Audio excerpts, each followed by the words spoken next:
Okay, today we're going to talk about collar grabs and reasons that we might want to practice them. And there's a whole host of these in several different ways and behaviors in which we can practice collar grabs. I like to practice collar grabs so that my dog does not resist or run away or move away from me if I reach to try to restrain them. So there's several ways that I will practice so that the dog feels comfortable with me reaching out and restraining them in case of an emergency or just to put their leash on or if they have something that they're not supposed to have. So the first version of collar grabs that we're going to practice is with the dog stationary. So I have Beaker here and I'm just going to reach out and touch her, yes. While I'm holding her, I'm going to use her marker word, which is YES, and then reward afterwards. I like to do this with a little bit of an extra twist. I have Beaker on the climb here, or the place, and I use this as a form of cooperative care, which we've talked about a lot in our cooperative care series. If I were to reach for Beaker, yes, and she ran away from me by moving off of the place, then I would not reward her, and I would also consider that a signal that she doesn't feel comfortable with the collar grab and that I need to do a little bit more of the next version, which I'll show you in a minute. But she's actually very comfortable and very practiced in this. So I'm just going to do a few more versions and pictures by, yes, reaching over, under, with different hands, yes.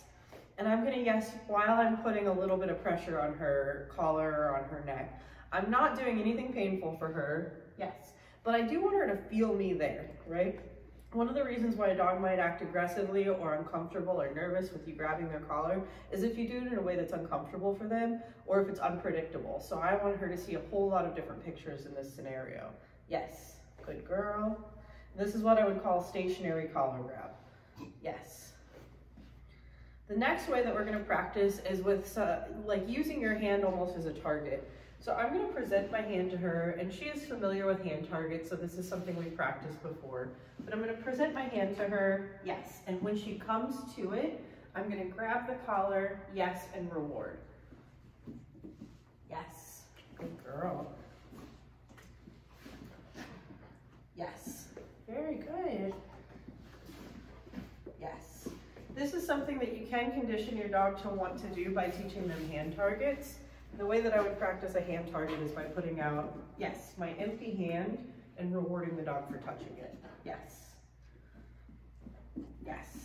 Good girl. So we have stationary collar grabs, which I did on the climb here. We have recall collar grabs, which I did, yes, with my hand targets. And the last way that I would practice hand targets, and a really fun reason to practice hand targets, is by grabbing the dog's collar while you are moving with them on a walk. Yes. The benefit here is that the dog is becoming conditioned to the pressure on their collar meaning a reward. Yes. And so when you are walking with them and they feel pressure on their collar as if they've pulled on the leash, yes, they're more likely to check in with you, which means they're going to expect reward, turn back, pay attention to you. So it's a form of conditioning leash pressure. Yes. Good girl. The other reason that we practice this is that it makes my dog want to walk very close to me. Close enough, yes, that I could reach out and touch them if I tried to. And so, yes, the dogs who have the tendency to forage ahead or out to the side and not be paying attention to you now have a reason to pay more attention to you. Say my dog got distracted by going out ahead of me on the leash. I could stop what I'm doing and present them with that recall collar grab, and then I have a dog who's close to me again. So this is a really great way actually for people who struggle with loose leash walking or attentiveness on the walk to start to condition their dog to pay more attention to them. All right, so that is our collar grab video for the day. Thank you, Beaker. Have a great day, everybody.